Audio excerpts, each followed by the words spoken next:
Good morning, good afternoon, good evening, ladies and gentlemen.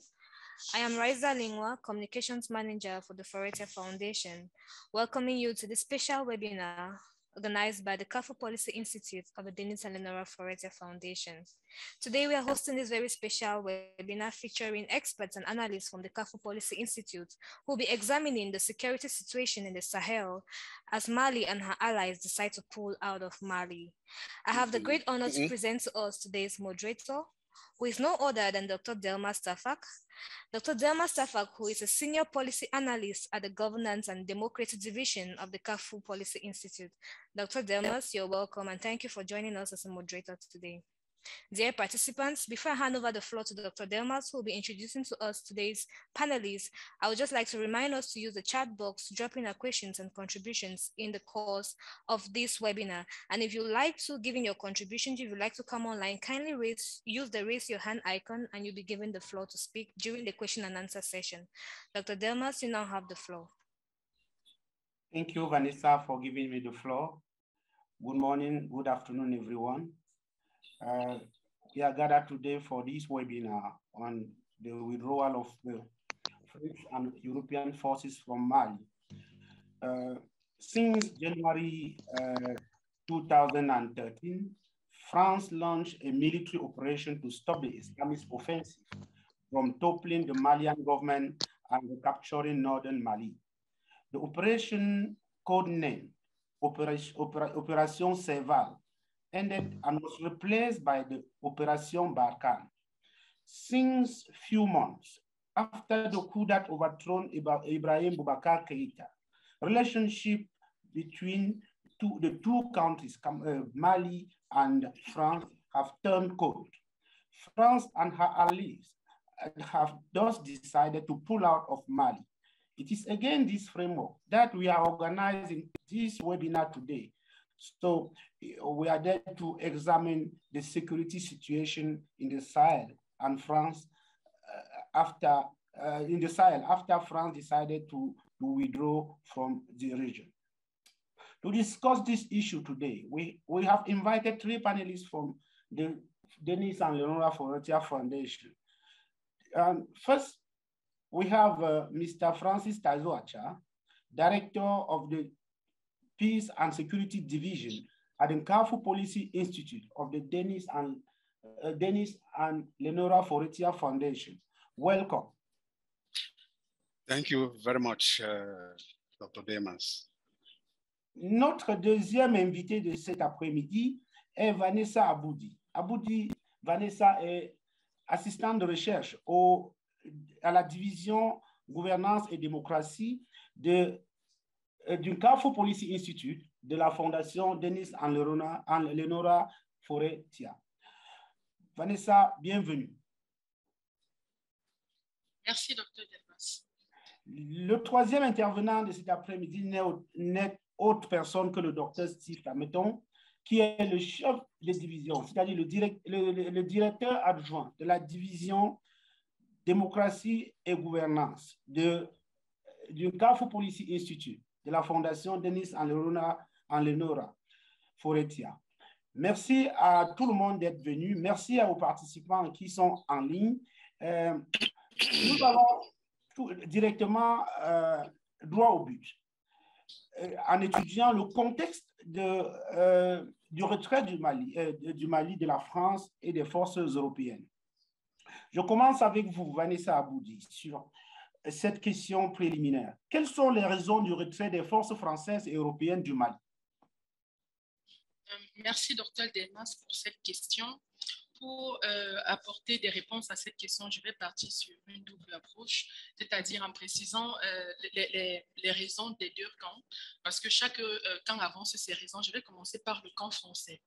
Alors, la France critique notamment le second coup de force perpétré par le colonel Assimi Goïta. La France est également contre la négociation que le gouvernement malien a engagée avec les groupes rebelles. Parce qu'il faut dire qu'il y a une divergence de stratégie entre le gouvernement malien et la France. La France vise prioritairement la lutte contre le terrorisme, tandis que le gouvernement malien veut prioritairement engager des accords avec les vieux groupes rebelles qui déstabilisent le pays depuis 2012. Et aussi, la France a également énoncé sa volonté de reconfigurer sa stratégie au regard de la guerre qui se passe en Ukraine. Au niveau du Mali, les raisons sont tout autres.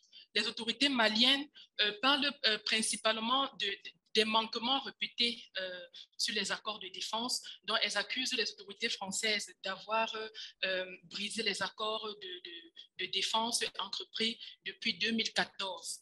Ils ont par exemple, dans un communiqué publié sur Twitter, cité ces différentes décisions unilatérales prises par la France. Il y a notamment la décision unilatérale de la France de mettre fin aux opérations conjointes avec la force des armées maliennes le 3 juin 2021. Il y a également la décision unilatérale de la France de mettre fin à l'opération Barkhane le 10 juin 2021. Et à côté de cela, les autorités maliennes remettent aussi en question les différents résultats qui sont apparus après les différentes interventions des groupes français, que ce soit lors des opérations menées par le groupe Serval, qui avait pour ambition de détruire le terrorisme et de restaurer l'autorité de l'État malien sur l'ensemble du territoire malien, ou alors avec l'opération Barkhane, dont l'objectif était également la lutte contre le terrorisme, mais aussi promouvoir la puissance de l'armée malienne. Donc, il y a une divergence de stratégie, chaque camp avance ses raisons, et de manière générale, on sait qu'à côté des raisons officielles, il y a des raisons officieuses qui peuvent aller bien au-delà de la volonté du gouvernement malien d'affirmer sa souveraineté auprès des puissances occidentales. Et parfois aussi, il y a ce problème au niveau des ressources minières qui le sait, mais pour dire voilà les principales raisons qui peuvent être avancées pour expliquer le retrait des forces françaises et européennes du territoire malien. Merci beaucoup. Vous évoquez les raisons officielles et les raisons idéologiques de chaque camp. Maintenant, il faudrait qu'on essaye de voir dans quel sens va ce retrait. And to have this, let's ask Mr. Francis Tazwacha. The Barkhane force was forced to leave Mali, as Vanessa has already said. As a peace and security specialist, do you think this was a good or a bad decision for the security of Mali and the Sahel? Thank you very much for that question.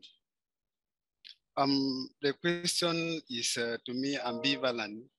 I will be able to first of all give you whether it is good or whether it is bad. First and foremost, it's a kind of to me, it's a good sign because there are so many things that we Africans have or are to learn from our own past and for our own self and our own strategies in which we, like Africans, must use to govern ourselves, build security around our own countries and our own people. We should know that Mali has been a great power in the world. You can see, think of the days of the Mali Empire, where Sondiata actually had been somebody of very renowned position. Now, with the coming of the colonization, where the West had forced us to believe that their own way of security is the best, their own way of building peace is what we should emulate.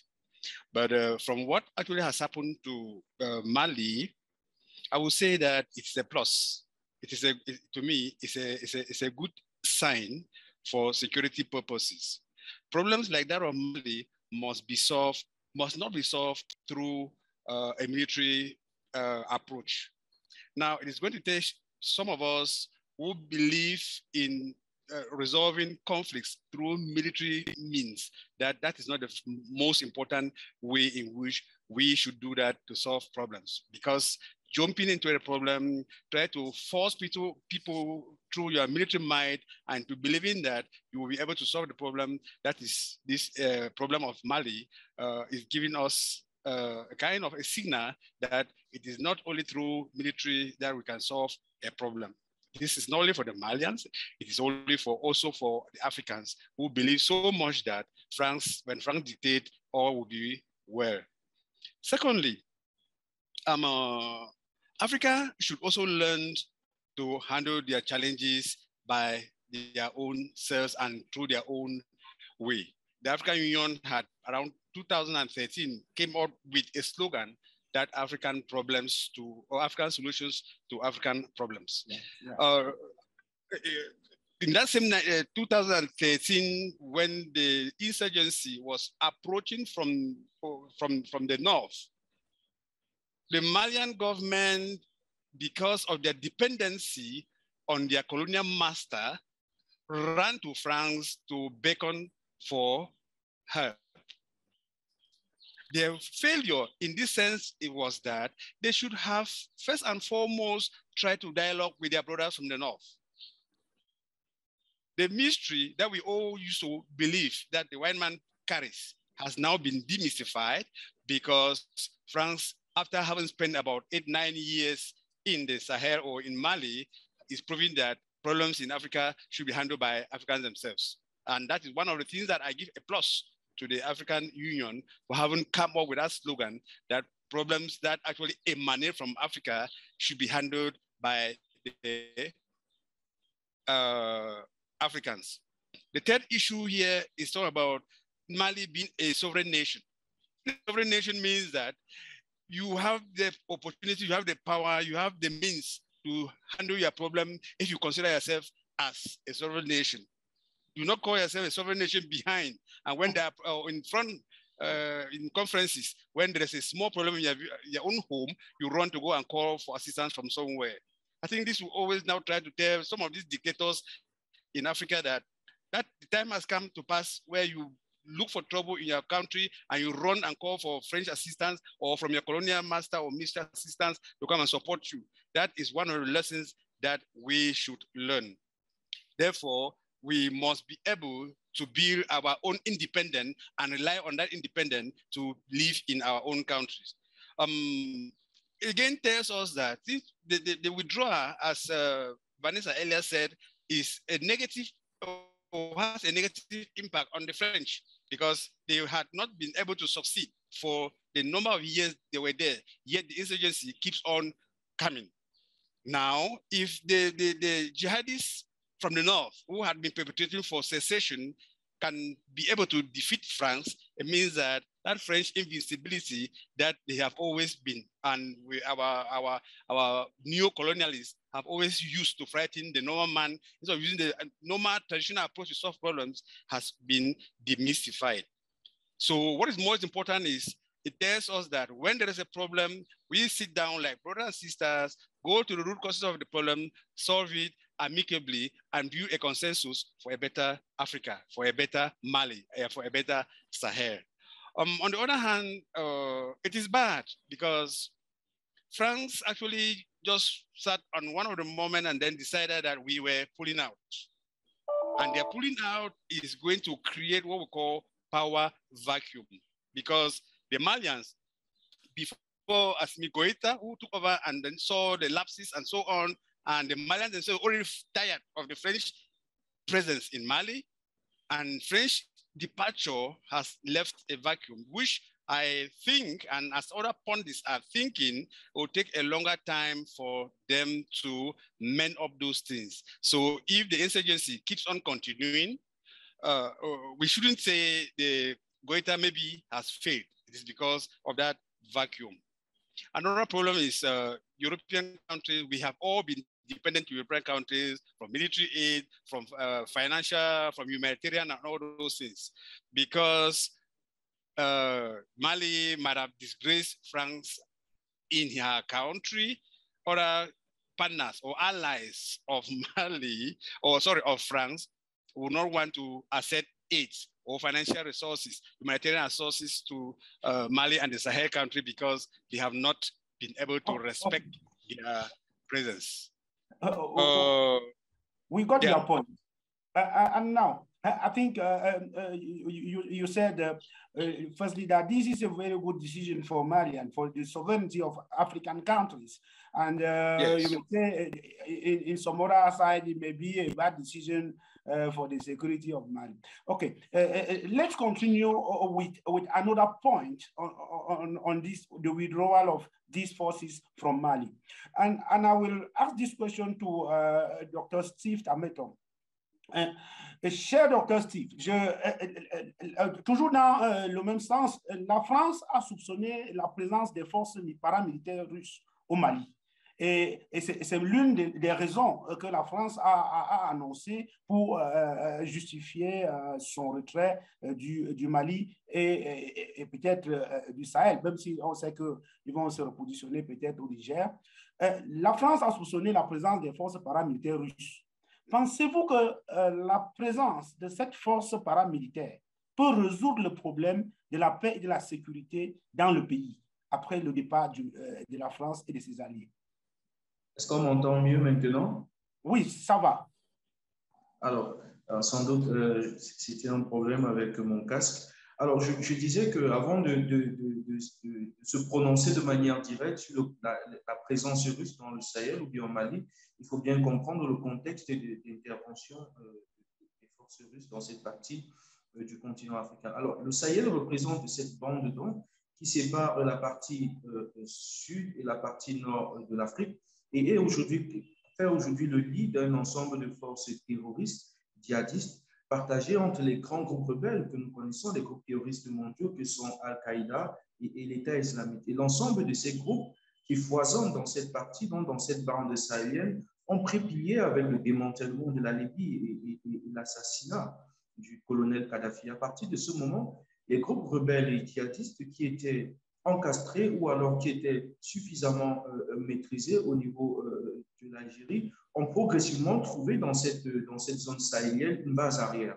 Sauf qu'en faisant de cette base sahélienne une base arrière, eh bien, elle mettait à mal les prérequis et les fondamentaux de l'intégrité du territoire de l'ensemble des États qui se retrouvent dans cette zone, en l'occurrence le Mali, le Niger, la Mauritanie, le Tchad et un ensemble de pays, et plus encore l'ensemble des pays pratiquement de l'Afrique de l'Ouest. Et donc, à partir de ce moment, la bande sahélienne est devenue précisément un lieu de confrontation et d'affrontation entre les groupes djihadistes, le JNIM, le JESIM et tous les groupes mondiaux en Sardine qui interviennent. Pour revenir précisément au cas du Mali, il faut dire que le Mali précisément a connu une forte période où alors a servi de base importante à l'ensemble de ces groupes, précisément dans sa partie nord, la partie nord Mali qui a été complètement envahie et coupée pratiquement, menaçant aussi l'intégrité du territoire malien. Et à ce jour, justement, avec l'arrivée au pouvoir, plusieurs présidents de la République se sont succédés et le dernier en date, évidemment, c'était le président Ibeka qui a été renversé par un coup d'État militaire du colonel Assimi Goïta et de ses hommes. Avant ça, il y a une période de transition avec le président Mokhtar Awan. Alors, la présence russe intervient dans un contexte, premièrement, où on observe l'échec de l'opération Barkhane et avant l'opération Serval qui était pilotée par la France. L'opération Serval qui a été opérationnelle à partir de 2013 et qui a été relayée par l'opération Barkhane. Alors, on observe bien que la présence de ces opérations de dissuasion ou alors de ces opérations, de ces différentes forces d'intervention au Mali n'ont pas permis de repousser la menace djihadiste et l'intervention et la mobilité des groupes djihadistes dans cette partie du Mali. La deuxième chose, c'est que la présence de la MINUSMA qui intervenait en renfort de ces forces n'a pas également apporté des solutions aux problèmes terroristes, des mouvements qui se déployaient dans cette partie précisément du Nord Mali. Au contraire, on a observé comme une prise de possession ou alors une expansion du terrorisme dans le Mali précisément. À partir de ce moment, donc, la force Takuba en elle-même, qui était une sorte de force européenne, venue en renfort de l'ensemble des forces déjà présentes, Barkhane, Takuba, et surtout la MINUSMA, n'ont pas pu résoudre et adresser avec conviction la question du terrorisme au Mali et surtout d'éradiquer. Et le mot vaut tout son pesant. Alors, dans ce contexte, donc, on a assisté, comme l'ont bien relevé mes précédents panélistes, au retrait annoncé. Et il ne nous a pas échappé qu'en septembre dernier, le Premier ministre actuel malien avait accusé la France d'avoir abandonné le pays en plein vol. L'expression était suffisamment forte et traductrice d'une certaine diplomatie et traductrice d'une certaine diplomatie sans complexe, qui accusait de manière claire la France d'avoir abandonné le territoire malien à la menace djihadiste. Alors, à partir de ce moment, le Mali étant confronté à ces difficultés, était obligé de faire appel à des partenaires. Non seulement s'appuyer sur sa propre force en elle-même, c'est-à-dire les forces armées maliennes, mais surtout faire appel à des forces qui étaient capables de leur apporter une certaine solution.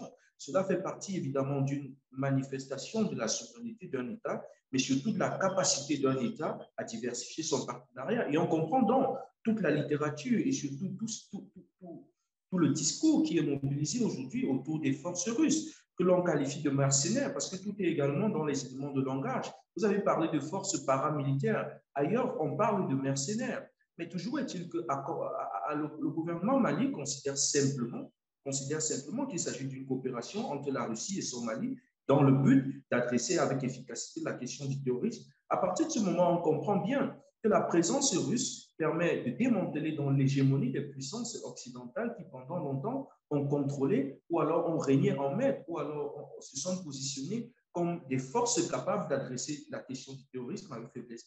Est-ce que la présence russe est suffisamment importante et d'autres partenaires, parce que ce n'est pas simplement les Russes qui sont présents, est-ce que la présence russe, qu'elle soit une présence formelle sous la forme d'une coopération entre États ou qu'elle soit une présence informelle sous la forme de la présence des groupes paramilitaires, est-ce que cela ramène la paix et la sécurité dans le Mali? Il serait très tôt de pouvoir faire un bilan de la présence russe au Mali. Toujours est-il qu'on observe que la présence russe est accompagnée également par la montée en puissance des forces armées maliennes qui apportent leur contribution ou alors qui jouent un rôle décisif dans la dissuasion des actions terroristes. On peut simplement considérer la présence russe comme l'affirmation d'une diversification du partenariat militaire entre deux États souverains, un État face à la menace terroriste et un autre État qui essaye d'apporter sa contribution pour lutter contre cette menace terroriste. Alors, peut-être que nous avons perdu peut-être le docteur Delmas, mais je pense que nous pouvons, qui va nous rejoindre d'un moment à l'autre. Mais je pense que pour revenir en quelques mots sur ce que M. Francis Tazouacha a dit, quelque chose de véritablement important et saillant, c'est que oui, l'État malien a la possibilité, en tant qu'État souverain, avait la possibilité de pouvoir prendre en elle-même son propre destin et répondre à la menace terroriste sans qu'il ne soit fait le procès de manière simple d'avoir recouru à un partenariat. On comprend très bien qu'il y a derrière tout le discours anti-russe une rhétorique qui est mobilisée pour essayer soit de les blanchir ou bien de les affubler d'un certain nombre de mots. Mais toujours est-il qu'il faut comprendre que c'est l'expression d'une certaine souveraineté et d'un État qui essaie de trouver ses repères face à une menace terroriste de nature à mettre en mal l'intégrité de son territoire, non seulement l'intégrité de son territoire, mais davantage la sécurité de ses populations. En parlant de la sécurité des populations, je voudrais simplement rapidement faire allusion aussi au dernier rapport publié par Coalition Citoyenne pour le Sahel, qui met bien en avant les implications et surtout les conséquences drastiques de la menace terroriste sur les populations, les conséquences qui sont énormes. Donc, à partir de ce moment où les populations, où un État est appelé à garantir non seulement l'intégrité du territoire et assurer la sécurité de ces populations, eh bien, il devient impératif pour cet État de trouver des multipliés ou bien alors de diversifier son partenariat pour pouvoir répondre aux besoins pressants relatifs à la sécurité de son territoire et surtout à la sécurité des biens et des personnes.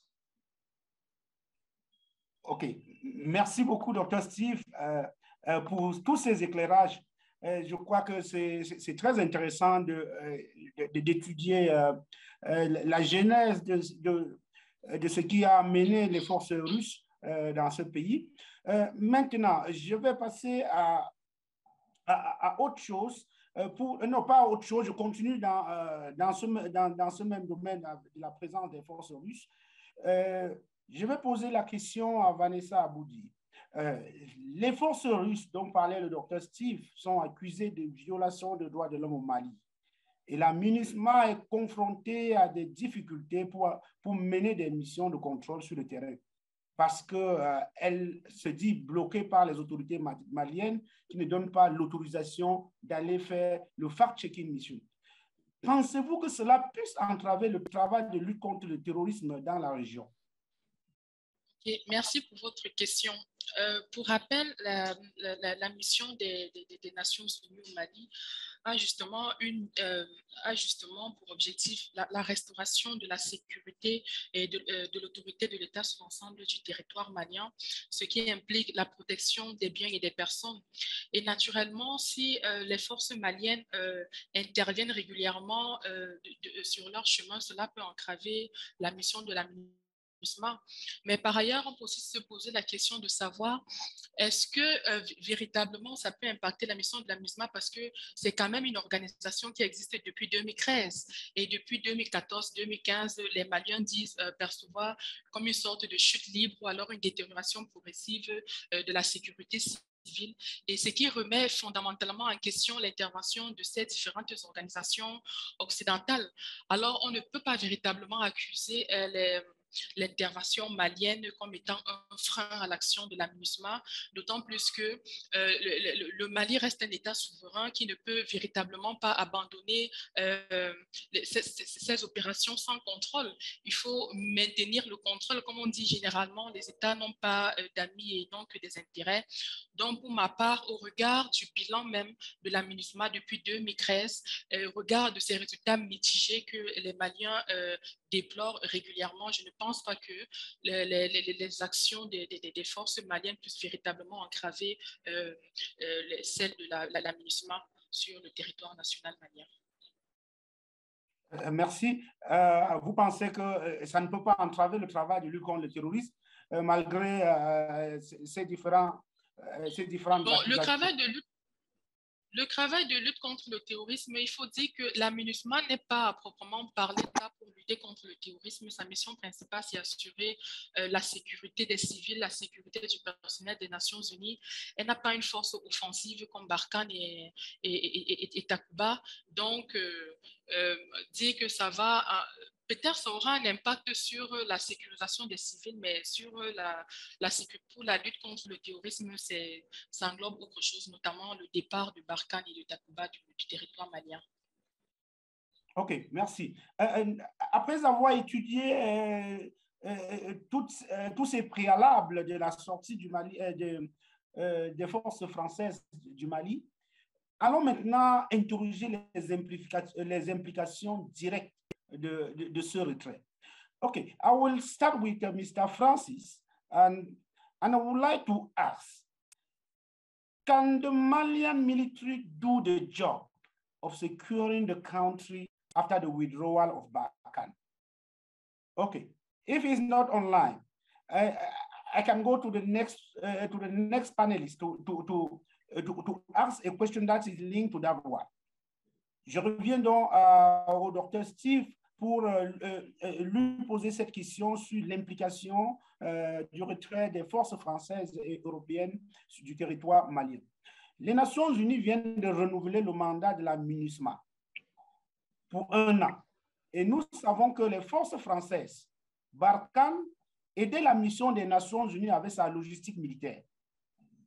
Donc, Barkhane était un peu comme la police ou la gendarmerie qui assurait la sécurité de certains personnels civils et militaires de la MINUSMA. Comment la MINUSMA va-t-elle faire face à ce défi? Alors, vous faites bien d'évoquer la MINUSMA et je voudrais, avant d'intervenir directement sur votre question, dire un mot sur la question des droits de l'homme que vous avez posée à Aboudi Vanessa. Évidemment, le rapport de la MINUSMA elle-même a mis en exergue des violations des droits de l'homme émanant de l'armée russe, des Russes, voilà, et de l'armée malienne. Mais ce qui n'a pas suffisamment été dit, c'est que ce même rapport mettait en exergue des violations des droits de l'homme perpétrées par Barkhane, la force Barkhane et surtout l'opération Takuba également. Parce qu'il ne faut pas oublier qu'en réalité, sur 481 violations qui avaient qui avaient été mises en exergue dans le rapport, eh bien, il y en a 27 qui étaient accordées, 27 violations des droits de l'homme et des personnes qui étaient accordées à la force Barkhane. Donc, c'est très important de pouvoir le souligner parce que nous sommes dans un contexte de guerre et un contexte de terrorisme et il n'est pas toujours aisé de mener ce qu'on appelle une guerre propre. Évidemment, dans une guerre, les civils, c'est important que les civils soient préservés.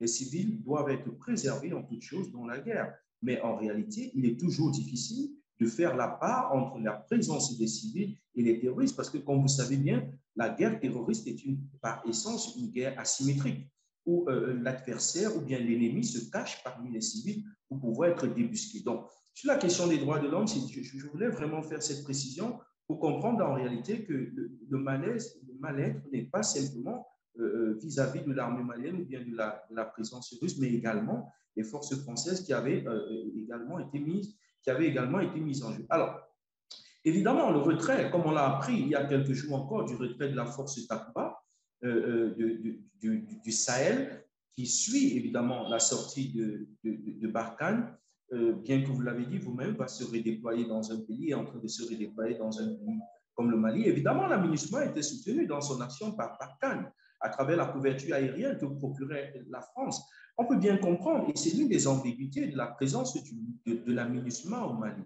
Parce que voyez-vous, certes, le mandat de la MINUSMA a été renouvelé il y a quelques jours, mais il y a une véritable ambiguïté sur le rôle de la MINUSMA. Parce que l'on considère que la MINUSMA n'est pas une force offensive. La MINUSMA est simplement là pour sécuriser le personnel des Nations Unies. Alors, sauf que la MINUSMA est bien présente et elle est bien attaquée sur le terrain en tant que force. Alors, est-ce que la MINUSMA doit donc se résorber à réagir ou bien à intervenir face aux attaques dont elle est victime, ou alors doit-elle se contenter d'une mission simplement d'encadrement et de présence et de dissuasion?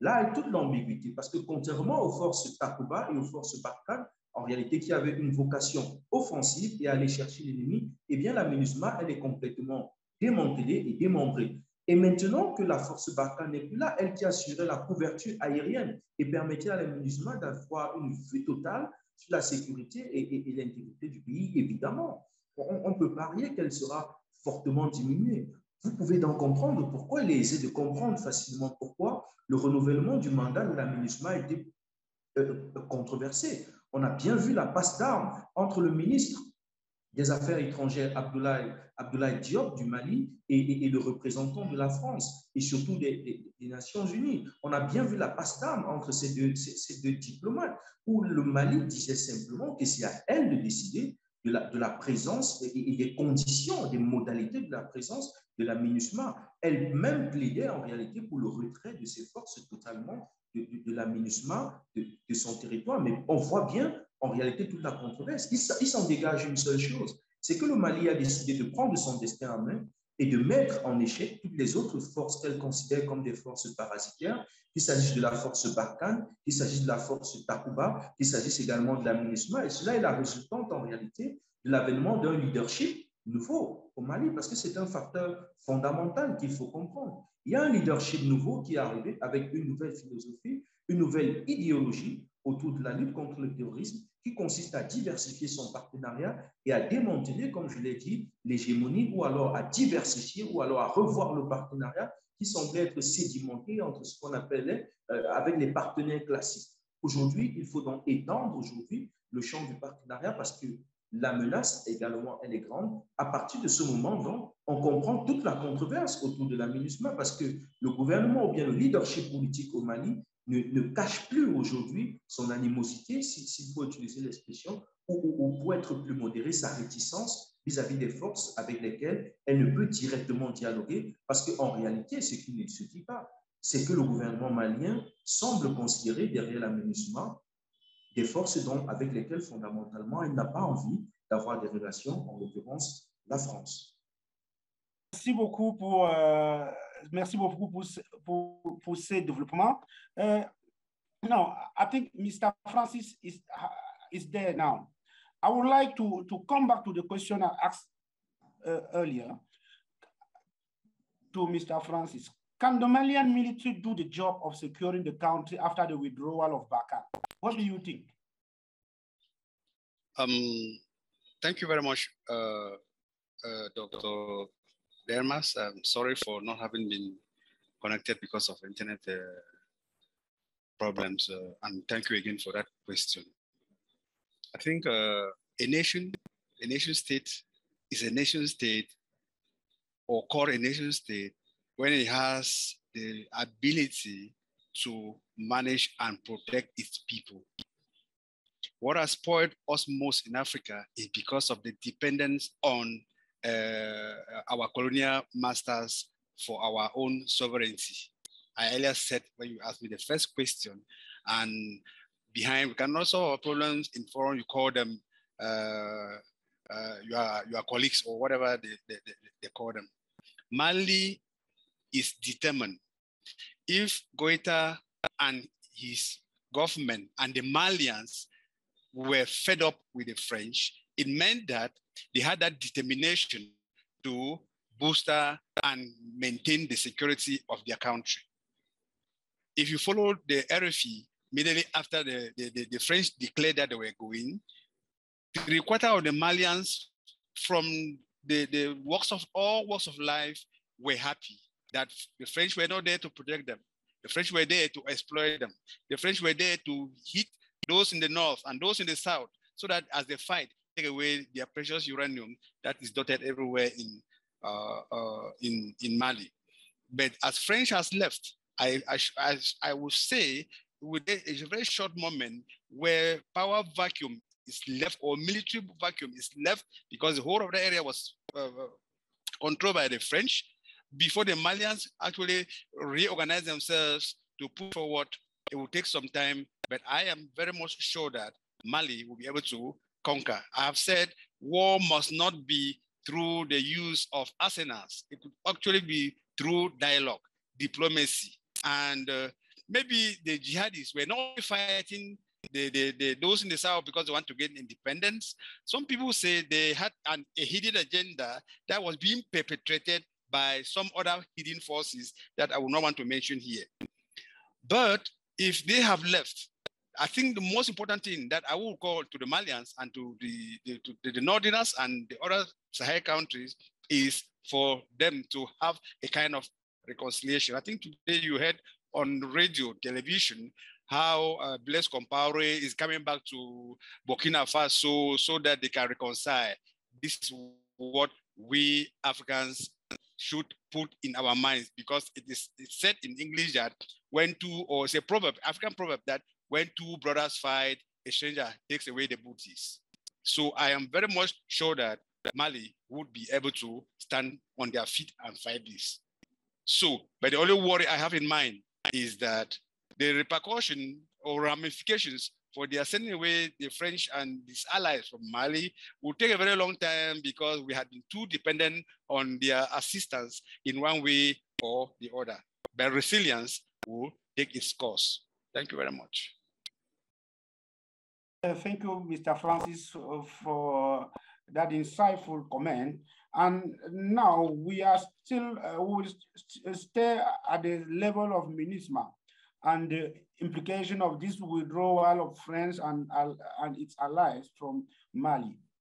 I will now ask this question to Vanessa. Vanessa Aboudi, selon les Nations Unies, la MINUSMA est l'une de ses missions les plus meurtrières au monde, avec la mort de plusieurs militaires et civils qui travaillent pour la mission.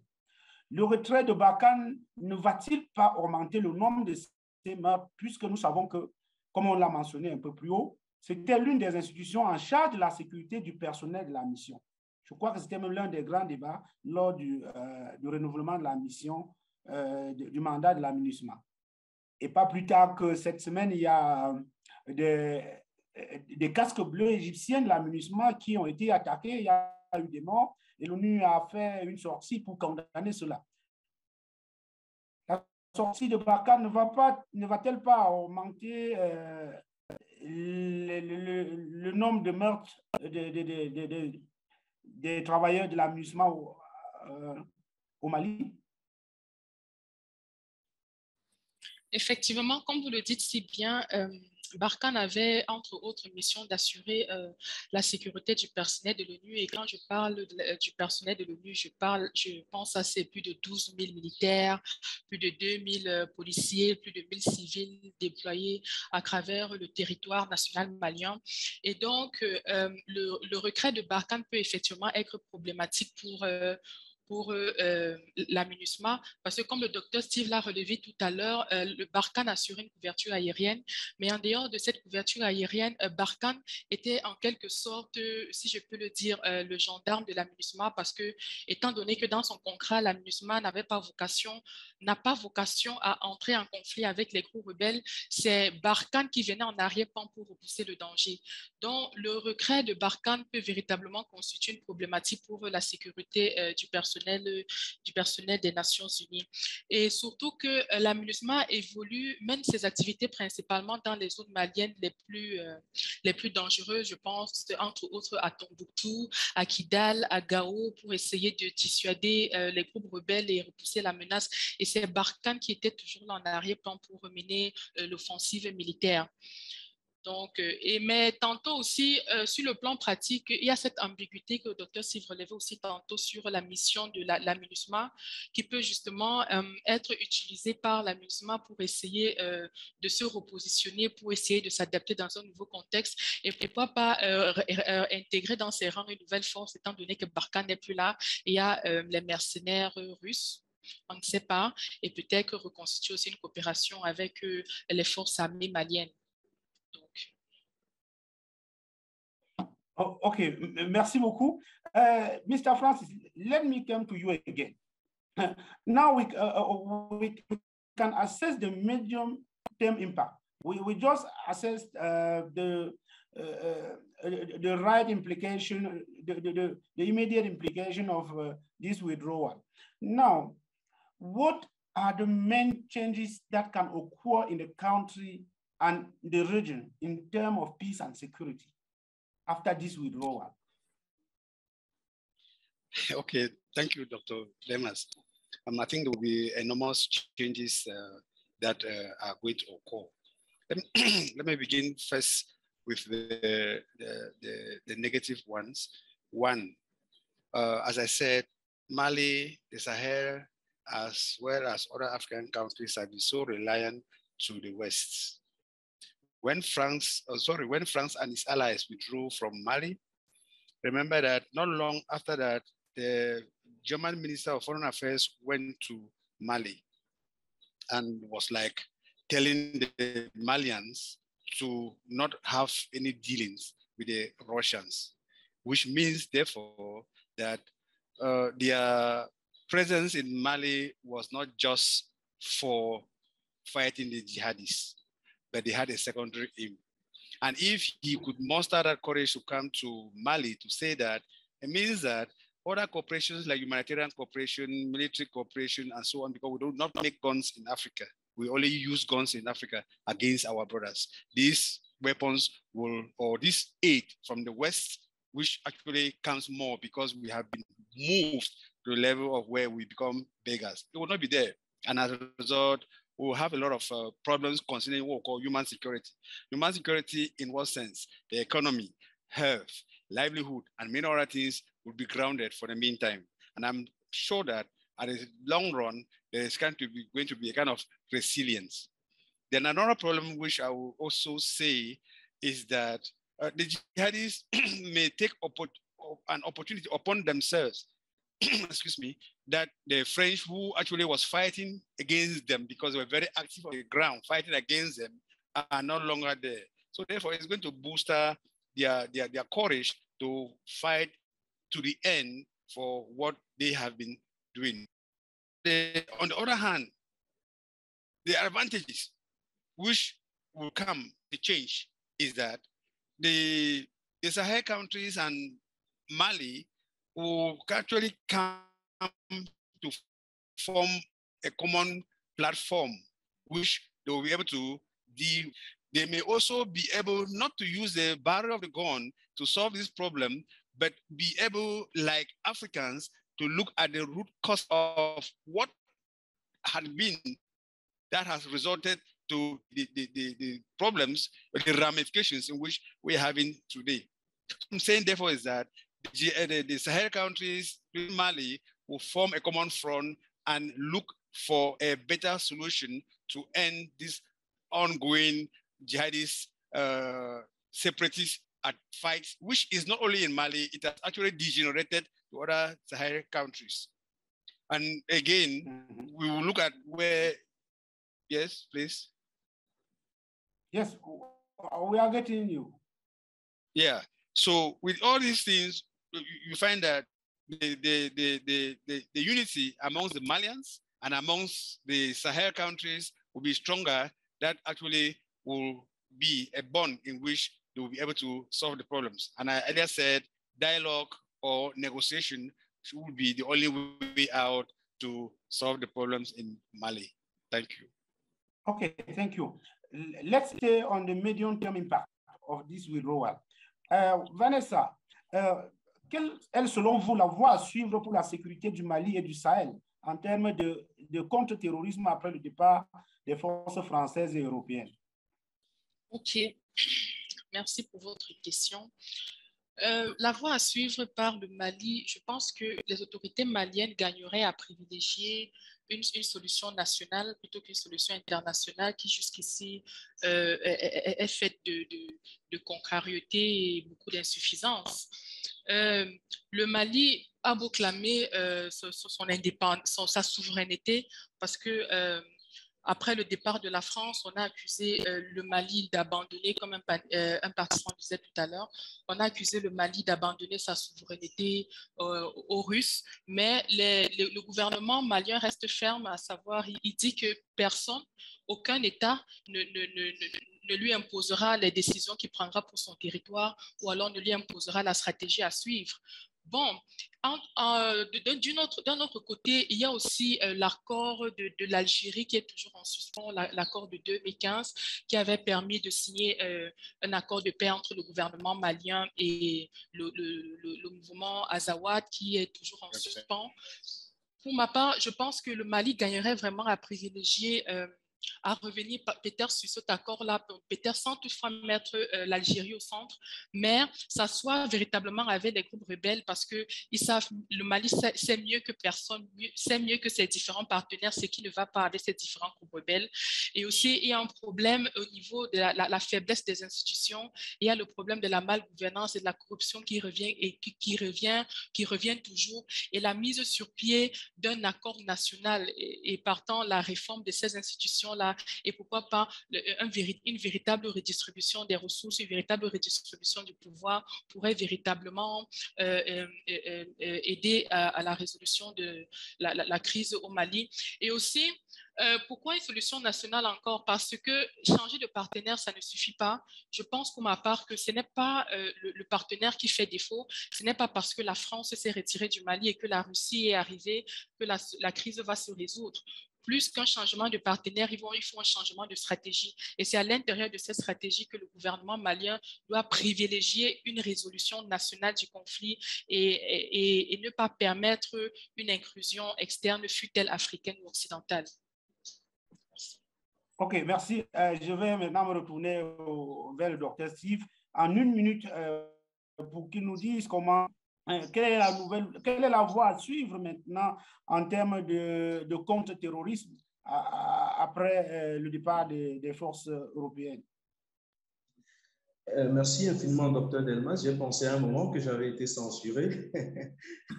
Je me réjouis non, du tout. De reprendre la parole. Évidemment, la question, qu'est-ce qu'il faut faire? Je pense qu'il est important de comprendre que l'armée malienne a quelque chose d'important à apporter. C'est très important. Cette armée doit pouvoir se déployer de manière simple si les autorités estiment que cette armée doit jouer un rôle fondamental. L'armée malienne doit jouer un rôle fondamental. C'est très important.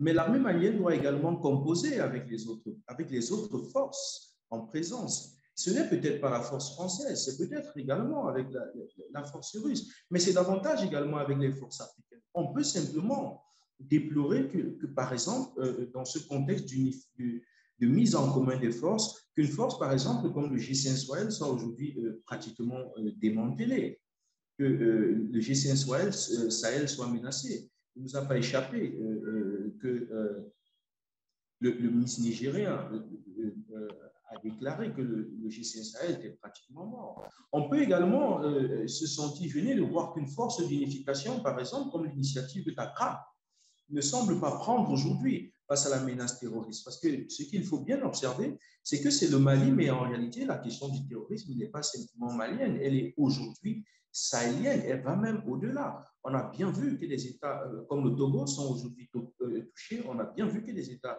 comme le Bénin sont aujourd'hui touchés par la menace terroriste. Donc, il y a comme une expansion. Alors, face à cette expansion, il est important non seulement de baliser les forces, de mettre en relief des forces personnelles des États, mais surtout de promouvoir des stratégies de sécurité collective et de mise en place des stratégies de renseignement pour pouvoir adresser avec efficacité la question du terrorisme. Mais ça, c'est un pan de la solution. C'est une manière de percevoir le conflit, parce que la résolution de la menace djihadiste ou bien de la menace terroriste ne se fera pas simplement avec les armes. L'approche militaire n'est pas suffisante. Cette approche de coopération doit également être matérialisée autour des politiques de socialisation et surtout de promotion du bien-être des populations. Parce qu'en réalité, qu'est-ce qu'il faut observer? Il faut bien observer que la menace terroriste fait son lit en réalité là où règne la pauvreté, là où règne la malgouvernance, là où règne l'injustice. Donc, ces politiques, en marge de cette approche également militaire, ces politiques sociales doivent être capables d'aspirer ou alors de dissuader toute personne ou bien tous ceux qui sont enracinés ou bien alors tous ceux qui sont enrôlés dans ces forces terroristes pour jouer un rôle de déstabilisation de ces différents pays. Un peu plus au-dessus, en plus de l'approche militaire, en plus de l'approche des politiques sociales et économiques promouvant la bonne gouvernance de la justice, il est important également que les institutions se mettent en place. On sait par exemple que dans le cadre de l'Union africaine a ce qu'on appelle une force africaine en attente. Là, certes, le Conseil de paix et de sécurité des nations de l'Union africaine, on voit bien son rôle. Elle est parfois à fond dans ces situations, mais on voit bien que la question terroriste semble être loin des préoccupations de l'Union africaine. Quand je parle de ces préoccupations, c'est en termes de mobilisation des forces, c'est en termes de mobilisation humaine, c'est en termes de mobilisation également des moyens. Il est important que l'architecture de paix et de sécurité de l'Union africaine, constituée essentiellement dans son pan militaire de la force africaine en attente, soit opérationnalisée pour pouvoir prêter secours aux forces et aux États qui sont engagés dans la lutte contre le terrorisme. Parce qu'il faut le dire de manière claire également, la victoire sur le terrorisme aujourd'hui ne sera pas simplement de l'initiative d'un seul pays. Ce sera l'affaire d'une initiative commune qui doit être appuyée, me semble-t-il, au niveau africain, par les instances qu'il incarne, au niveau régional, par les communautés économiques régionales, mais également au niveau des États, par des politiques de sécurité collective qui les permettraient de mettre en relief leurs forces, mais surtout de mettre en avant des politiques qui permettent d'aspirer, des politiques sociales, des politiques d'épanouissement des populations qui permettraient d'aspirer en réalité toute velléité ou tentation des populations de se retourner vers ces différents groupes rebelles qui ne recrutent en réalité que dans des couches sociales fortement défavorisées où règne le malheur, où règne la famine. Donc je pense que ces trois stratégies combinées permettent de mettre en relief une force, permettent de faire valoir une force suffisamment importante pour adresser la question du terrorisme. Et je voudrais ajouter un quatrième élément qui me semble fondamental. La théorie, très souvent, ce qu'on entend dans la littérature et les discours de lutte contre le terrorisme, c'est qu'on ne négocie pas avec les terroristes. Or, nous savons très bien que cela relève du discours convenu officiel. Il est important d'adresser également la question du terrorisme en la prenant sur le plan du dialogue. C'est fondamental et c'est important. Il ne faut pas oublier que le terrorisme, en réalité, est une guerre asymétrique. Nous ne pouvons pas mener dans une guerre asymétrique contre des personnes que nous ne connaissons pas et on se bloque complètement au dialogue. Il est important donc que des stratégies de dialogue également soient mises en œuvre parce que tous les chefs de ces différents mouvements terroristes sont connus. Tous les représentants sont connus. Il y a des passerelles établies entre les gouvernements et ces différentes forces, plus ou moins. Il est important donc que ces stratégies également de dialogue soient mises en œuvre et que la rhétorique qui consiste à dire on ne deal pas avec les terroristes, soit certes peut-être maintenue de manière officielle, mais qu'au plan officieux, qui est vraiment, et même pourquoi pas officiel, ces démarches de dialogue qui permettent de convaincre également par l'argument, par la diplomatie, toutes ces personnes qui sont engagées dans ces mouvements terroristes. Je pense que c'est au prix de la combinaison de ces 4 stratégies qu'on pourra réussir, et le Mali lui-même pourra réussir à s'affranchir de la menace terroriste qui met en mal, évidemment, l'intégrité de son territoire et la sécurité de ses populations et de ses Merci, merci beaucoup. Merci beaucoup pour cette analyse très intéressante. Maintenant, nous allons sortir de ce débat avec les différentes recommandations qu'on pourrait faire aux parties prenantes. Je vais commencer par Vanessa, je dis 30 secondes maximum. Quelles recommandations proposez-vous aux autorités maliennes pour sortir de cet engrenage après le retrait des Français et de leurs alliés? Okay. Merci pour votre question. Comme recommandation, je dirais que les autorités maliennes doivent opérer un véritable travail interne et externe. Interne en commençant d'abord, comme je disais tantôt, par la réforme des institutions politiques, administratives et aussi par la mise sur pied ou alors la poursuite du traité d'Alger de 2015 avec la négociation des groupes rebelles. Il faut relever qu'il n'y a que l'Azawad qui avait pu signer ce traité. Il est question aussi d'inviter les autres groupes et de mettre sur pied de véritables traités. Et aussi, sur le plan externe, je dirais que le Mali ne gagnerait pas véritablement à s'isoler comme c'est le cas actuellement parce que dernièrement, il a annoncé sortie du G5 Sahel qu'il accuse d'être instrumentalisé et en perte d'autonomie. Le Mali gagnerait véritablement à reconfigurer ses relations avec ses pays voisins et reconfigurer également même les relations avec la CEDEAO et même avec l'Union africaine. Et au passage, on parle généralement de la force africaine en attente. Je souhaiterais vraiment, si on peut changer ce nom-là et parler de la force africaine active, parce que le mot attente, vraiment, ça joue, ça impacte sur les différentes activités. On ne sent pas véritablement cette force-là dans le maintien de la paix et de la sécurité au niveau du Mali. Elle semble absente. En principe, ce sont les solutions africaines qui devaient être mises en avant et non pas des solutions occidentales qui semblent remplir l'actualité et le quotidien des Maliens. Donc, en bref, privilégier une solution nationale de la crise et arranger les relations diplomatiques avec les pays voisins et avec la région africaine. Merci. Thank you very much. Mr. Francis, what are actionable recommendations that you could propose to MINUSMA and France and its allies? Thank you very much for the question. I think I have just a few recommendations to make. First, to MINUSMA, that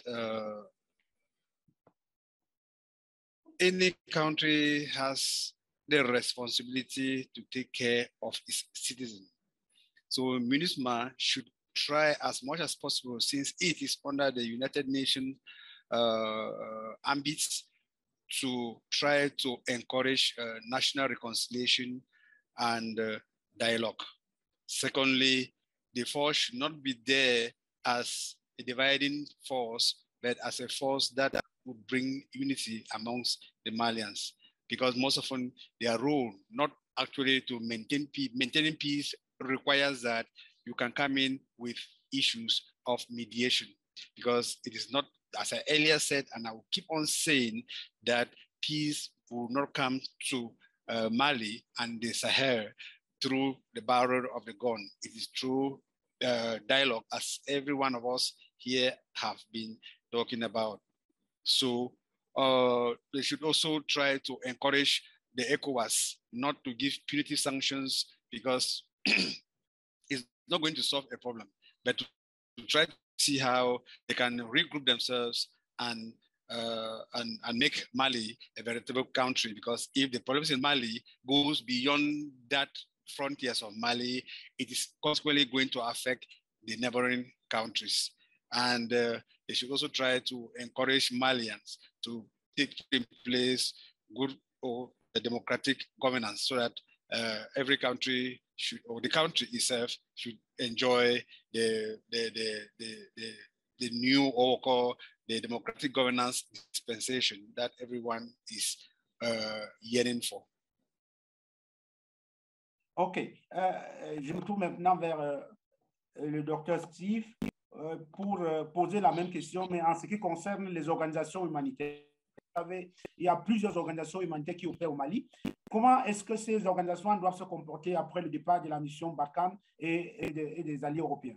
Merci infiniment, Dr Delmas. Je pense qu'en termes de recommandations, je reviendrai sur les organisations humanitaires. En termes de recommandations, il est important de rasséréner d'abord la relation entre le Mali et les différentes forces autour. Il faut comprendre qu'il y a un leadership au Mali qui n'est peut-être pas pro-français, qui n'est peut-être pas pro-russe, mais qui s'affirme pro-malien.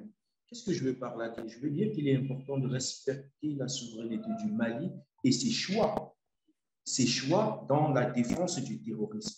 Parce que seules les autorités maliennes sont capables de mieux comprendre et de mieux adresser la question terroriste. Parce que le terrorisme les touche en premier temps. Je pense qu'il est très important de respecter l'approche malienne de gestion du terrorisme, sans que les leçons ne soient données ailleurs. C'est très important. Et de comprendre qu'à la tête du Mali, aujourd'hui, il y a un leadership qui a une idée, qui a une vision de la lutte contre le terrorisme, qui peut ne pas être bonne, qui peut être mauvaise, soit, mais qui a quand même une vision. Et cette vision, et c'est le deuxième point en termes de recommandation, doit pouvoir composer avec les autres forces africaines. Voilà pourquoi les initiatives comme l'initiative d'Accra, en l'occurrence, doivent être mobilisées de manière forte et de manière courageuse. Les ONG humanitaires sur le terrain, les ONG humanitaires sur le terrain doivent continuer leur rôle, mais surtout s'abstenir de jouer des troubles faits en réalité, d'être alors des prétextes pour les États de s'inviter ou bien d'attiser le sentiment ou bien d'attiser le désagrément causé par la menace terroriste, parce que je ne vous apprendrai évidemment rien. On sait très bien, très souvent, que derrière les ONG humanitaires se dresse en réalité toute une idéologie qui est portée et encouragée par les États. Elles doivent, certes, continuer à jouer leur rôle en matière de secours apportés aux populations maliennes et ne se limiter qu'à cela, à permettre aux populations maliennes de pouvoir respirer, de apporter la bouffée d'oxygène nécessaire dans leur quotidien, en leur assurant les subsides, en leur assurant les soins nécessaires et en essayant d'être un peu les consolateurs de leur malheur face à la menace terroriste. Il est aussi important, surtout les populations, et c'est très important, il est très important en réalité que les populations maliennes soient également impliquées. Et non seulement les populations maliennes, mais que les populations en réalité de tous les États qui font face à la menace terroriste, qu'elles coopèrent, que ces populations coopèrent dans la stratégie de mise en œuvre. Et c'est fondamental de comprendre, et je vais terminer par là, qu'il faut valoriser cette stratégie qui rend compte en réalité d'une émancipation africaine, qui rend compte en réalité d'une stratégie africaine de valorisation de la stratégie africaine de lutte contre le terrorisme, même si elle n'est pas totalement implantée ou bien implémentée, car des mots par l'Union africaine, elle rend compte en réalité d'une volonté africaine de prendre son propre destin en main. Et il est important qu'elle soit respectée, que l'Afrique et surtout le Mali soit respecté dans le choix d'adresser le terrorisme, la question terroriste, avec les moyens qui sont les siens et avec les partenaires qu'il veut. Thank you so much. Now, we have so many persons in the chat box. While we are here talking, they are there also doing a very big conference there. We are happy for that. And now we'll take some few questions from the participants. I'm sorry that I will just take one question for each panelist in the chat box. And I think we already had a very, very interesting debate in the chat box. The first question I will ask goes to Vanessa. This is a question from people participating in this debate. Chère Vanessa, je vais poser cette question de Paul Bernard qui l'a laissé dans la chat box. Il demande, il dit, certains experts français et même africains disent que le Mali est en train de confier sa souveraineté aux mains de la Russie. Que répondez-vous à ceci? C'est pour Bernard la question. Ok, merci pour cette question. Je disais tantôt que les autorités maliennes ont anticipé cela à travers un communiqué en disant qu'il n'est pas question qu'ils permettent à quiconque de prendre des décisions à leur place concernant la stratégie de lutte contre le terrorisme ou le rétablissement de la sécurité sur leur territoire. Et ils disaient cela sans citer le groupe Wagner, mais on savait tous que c'était agressé à ce nouveau partenaire. Par ailleurs, qu'est-ce que je peux dire d'autre? S'il vous plaît, est-ce que vous pouvez répéter la question? J'ai l'impression que je me suis perdue dans mon fil. Je disais qu'il y a Paul Bernard qui demande si le Mali n'est pas en train de confier sa souveraineté aux mains de la Russie, avec la présence des forces russes.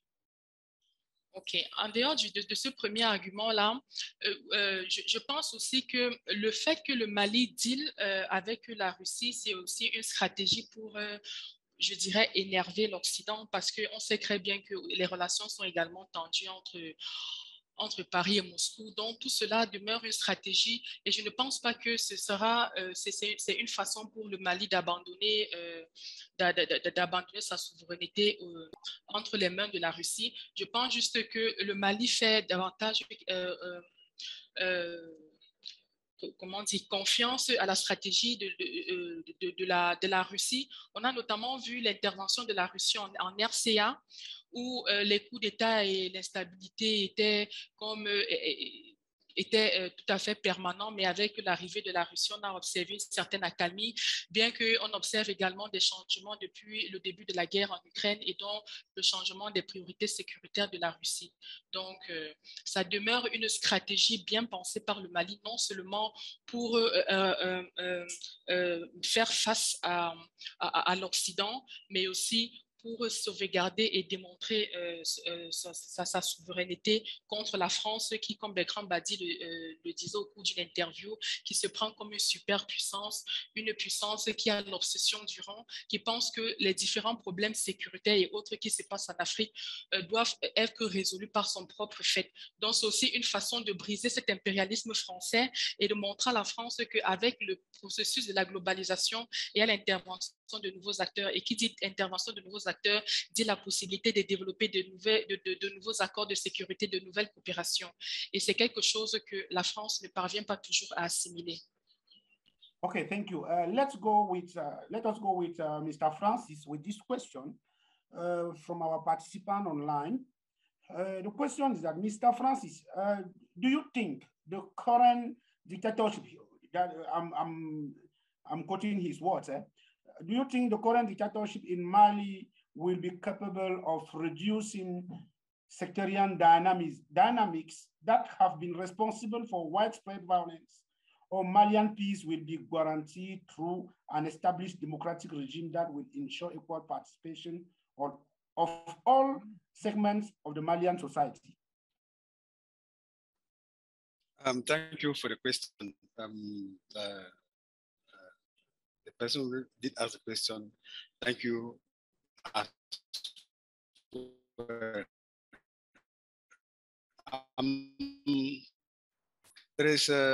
want to maybe disagree with the person for having a regime in power as maybe, or he may call the Goita and his team dictators because they actually went out of the norms of imported democracy to Africa. The elected civilians who had been in power had been worse dictators than these ones we have here. The West actually borrowed him the words so that they chastise the man in power who is trying to push African mentality, the Malian mentality from the Western assimilation. If a country, if you take, for example, somebody like General Rawlings, who took over as through a military coup because governments were not functioning well, and was able to push Ghana and then bring it to the stage in which we are now, or the Ghanaians are not enjoying it, we should not actually just call him at that moment or during that period a dictator. Remember, in Africa, most of the people who we now call national heroes were terrorists, as Dr. Termeton just said. because at the present dispensation, their actions do not suit the interests of those greedy African neo-colonialists. Therefore, I know that in the short run, it is just a matter of placing the country on its base, on its race, so that it will go forward. I know there will be challenges, but in the long run, the country will take its course, will take its rules, as I did mention of General Rawlings in Ghana. So what is more important is the impact and not the immediate outcome. Thank you. Thank you very much. Je me tourne maintenant vers le docteur Steve pour lui poser cette question. Il est bien vrai la question de Paul Bernard Noah qui demandait à Mr. Francis et à Dr. Steve si l'influence de certains mouvements extrémistes au Mali et dans le Sahel semblait relativement s'affaiblir. Pensez-vous que le retrait définitif des forces françaises pourrait redonner un nouveau souffle aux groupes terroristes comme Armi, Al-Mourabitoun ou le Moudjahou?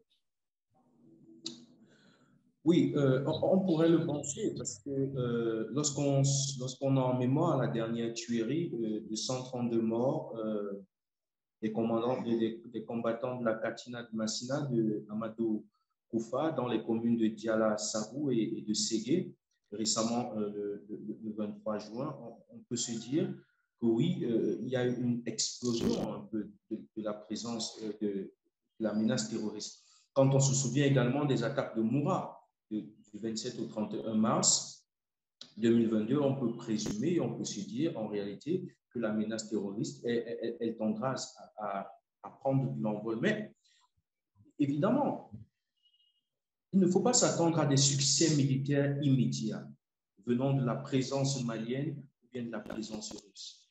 Il est important de le dire. Il est aussi important de comprendre que les médias ne relayeront pas toujours ces éléments de victoire. Parce que, voyez-vous, il ne faut pas oublier la stratégie en réalité de communication qui est orchestrée également autour du Mali, qui est un élément d'analyse véritablement important. On mettra toujours en exergue une certaine presse ou bien une certaine communication, une certaine rhétorique, tendra toujours à mettre en exergue les nouveaux échecs ou alors les attaques, toujours un peu plus sanglantes des groupes djihadistes, mais ne seront pas prêts à rendre compte, en réalité, ces médias-là ne seront pas prêts à rendre compte des succès, par exemple, de l'armée malienne dans certains domaines.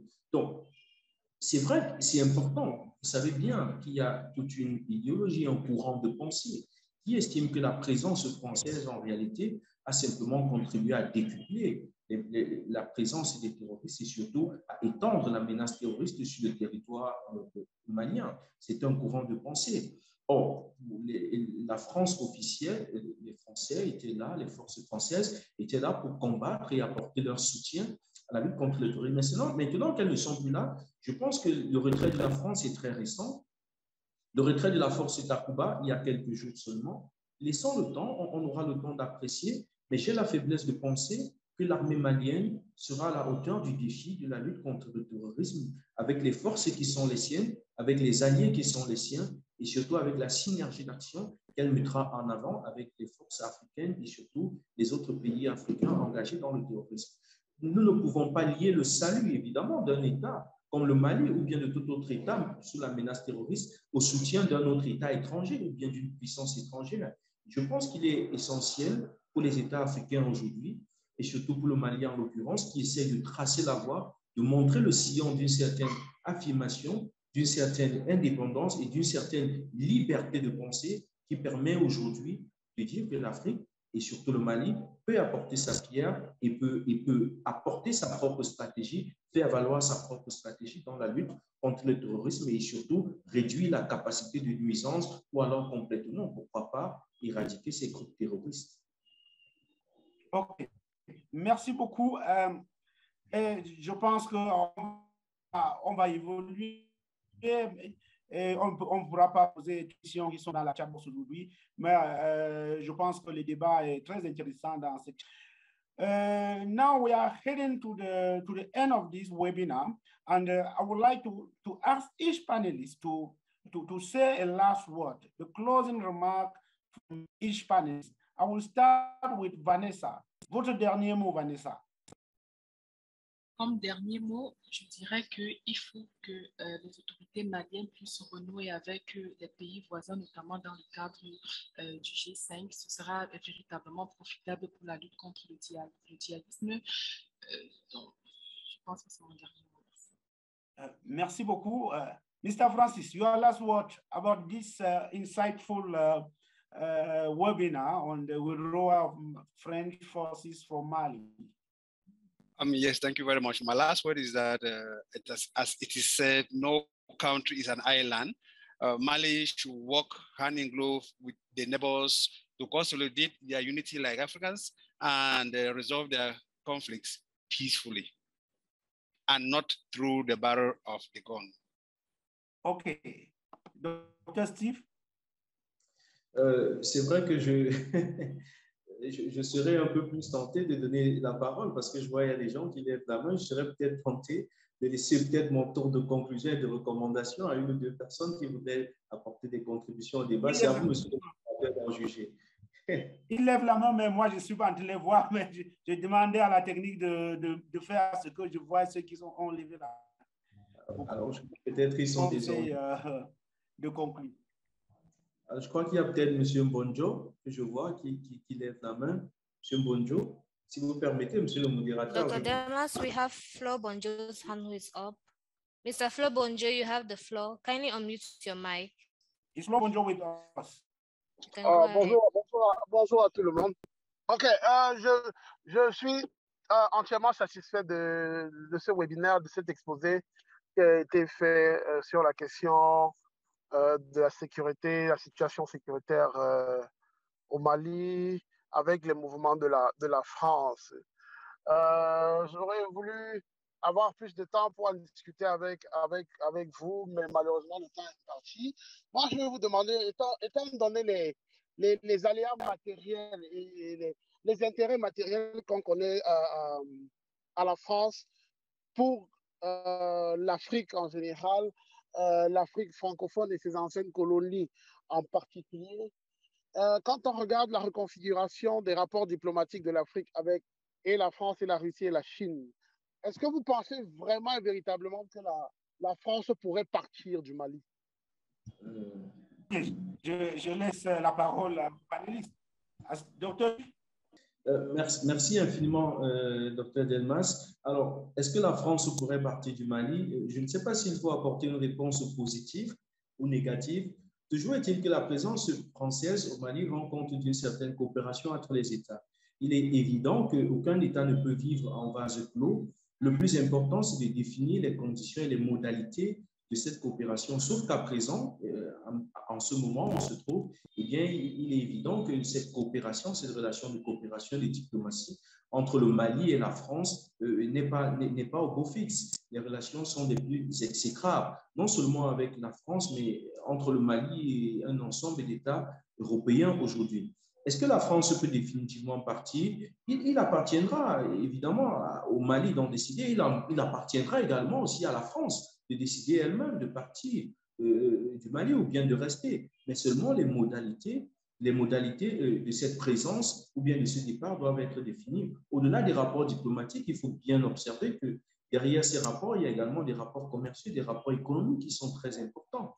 N'oublions pas que le Mali était une puissance importante, mais également une puissance en matière de réserve de ressources naturelles. Cet enjeu doit aussi être mis en œuvre, doit être pris en compte dans l'analyse de la présence ou du retrait de cet État au cœur du Mali.